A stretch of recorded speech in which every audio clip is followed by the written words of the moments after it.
Lesti Kejora sumringah menang arisan bareng geng Mamayu.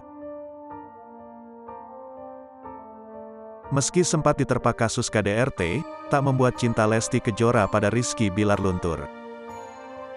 Bahkan rumah tangga Lesti Kejora dan Rizky Bilar tampak semakin harmonis.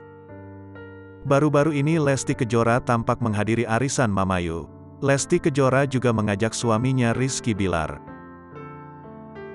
Dalam momen tersebut, Lesti Kejora tampak sangat bahagia saat dirinya menang arisan.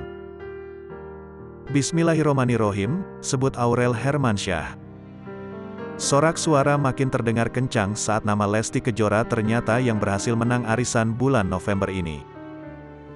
"Yeay, aku terharu gitu loh," kata Lesti Kejora. Hingga Aurel Hermansyah mengucapkan selamat, karena Lesti Kejora berhasil menang arisan kali ini. "Selamat ya ibu ya," sebut Aurel Hermansyah. "Oke terima kasih," kata Lesti Kejora. Istri Rizky Bilar ini bahkan tak menyangka jika dirinya yang akan menang arisan kali ini.